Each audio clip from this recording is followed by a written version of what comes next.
we get experimental science. We're curious, non-judgmental. Now, I'm making the executive decision to go on this front.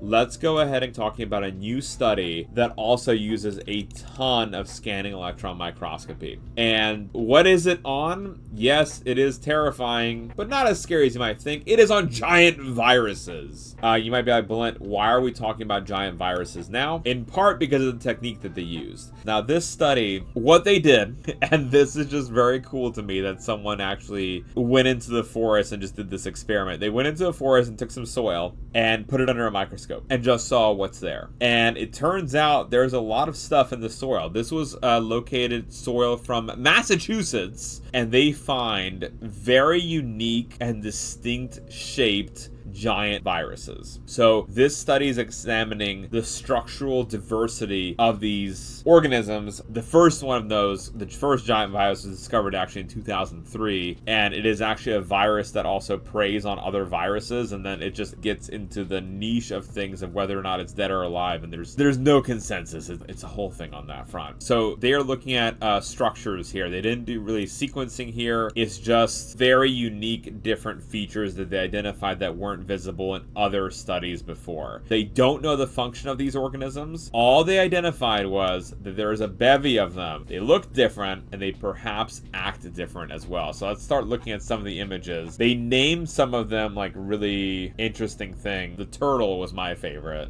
This, for example, some of these triangular shapes are brand new and have not been seen before in other virus-like particles and structures. So like the geometry that you see here is what's very unique. Let me show y'all one of my favorites, the turtle shape. This one. This is, yes, they named it the turtle. That's a turtle shaped virus. Yeah, so there's a lot of these different shapes and they had not been identified before. And again, the big thing is the size of these organisms. So you're looking at the scale bar. That scale bar size is roughly what the size of a regular virus should be. So this little line here is what you normally get. This is the size of the giant virus.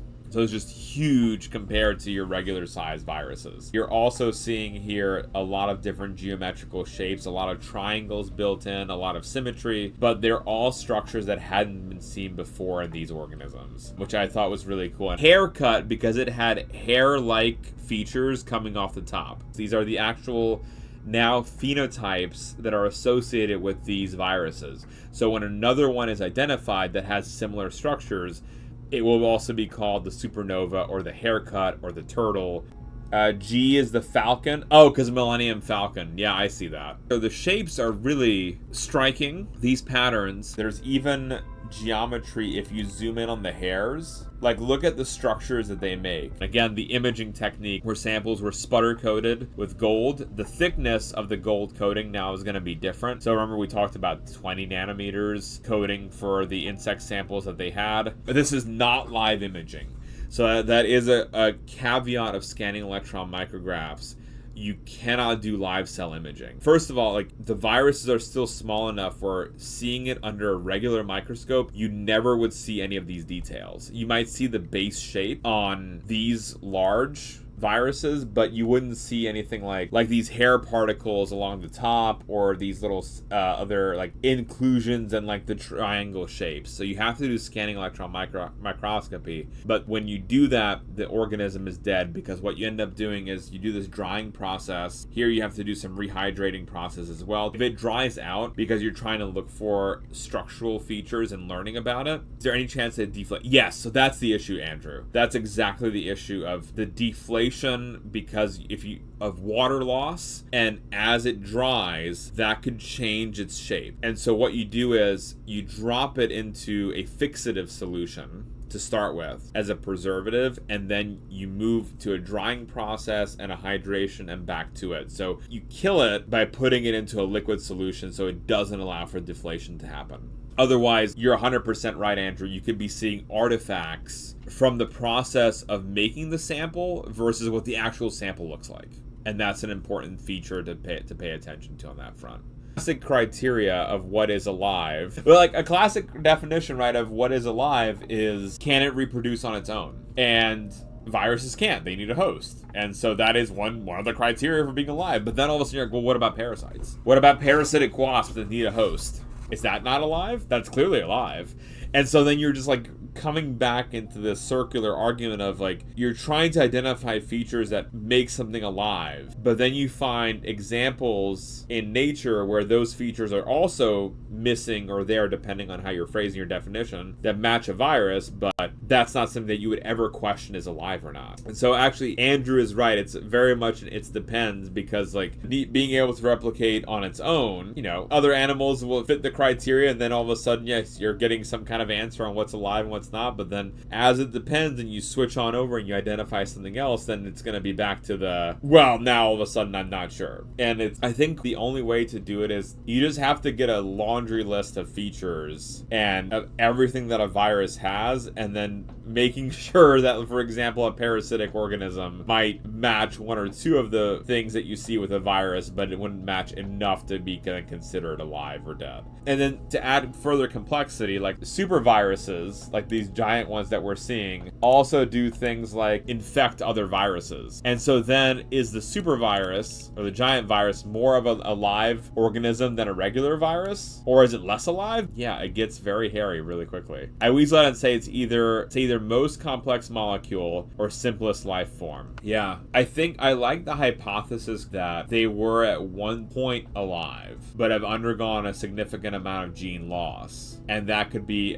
why they're, like similar to other parasites, and why they are the way they are. Is that true? I don't know. But at least then if you have it as a simplest life form as the answer, and you have that based in that evolutionary argument, then maybe it's something that is indeed true. But there's not a good answer for it. And I think these giant viruses make things even harder. Smikes is joking that it's his troll question, but it's like for what's alive and dead, but it's none of it's really a troll question. It's a very important question to ask, because I feel like every scientist is going to have a slightly different answer, which is also really cool, right? The fact that we don't have a set answer makes it really interesting, and it's something that we should study and talk about. And it's better than someone be like, oh, I know what that is. No, you don't know what it is, and it's okay to not know what it is, and it's something that we just have to continue working through, that we don't yet have an answer for. But any kind of classification system, you're just going to find more and more things that violate those rules, which again makes it fun, but then it makes it really difficult to further a particular system, which is another interesting hypothesis, right? Is that it's a developmental stage, but only upon a certain stage of development, when they've taken over a host, are they actually alive because they have more of the features required for life. Again, we can get into a whole stream about that. Would still be no closer to figuring out what the correct answer is. The way it's explained, it's like viruses hunting other viruses. It reminds me of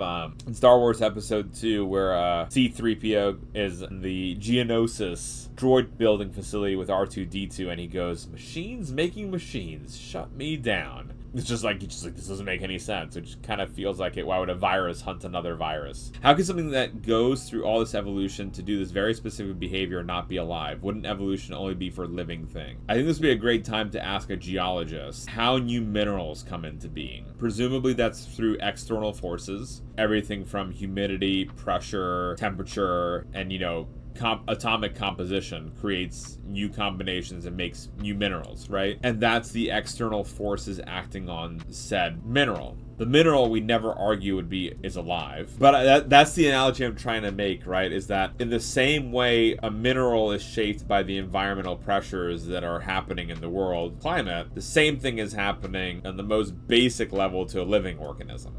When a bacteria is undergoing these selective pressures, changes in temperature, the bacteria that can survive better, that have that slight mutation, will start to outcompete the ones that don't do well in that warm temperature. And then eventually you might get a speciation event, or just evolution's acting on that one particular lineage. And so that might be a very contrived argument. But that would be my attempt at an analogy of something that we would never argue is alive, but is also being shaped by the environment and wouldn't have been formed if it wasn't for environmental changes. It's just not necessarily an environmental pressure like on a mineral. It's just something that happens. But Smikes, that line is super blurred, and I don't know how you would easily ever address something like that in a way that makes sense. A dead thing, quote unquote, infecting another dead thing, quote unquote, but only after the bigger dead thing has infected a living thing. Think about this. The protists that are hunted by the giant viruses have integrated virus DNA into their genome that will naturally hunt down the giant virus. So it is a giant evolutionary web. It boggles the mind. It absolutely boggles the mind of how interconnected these things are, and that tiny world that you think is very linear all of a sudden is anything but, and it's so freaking cool.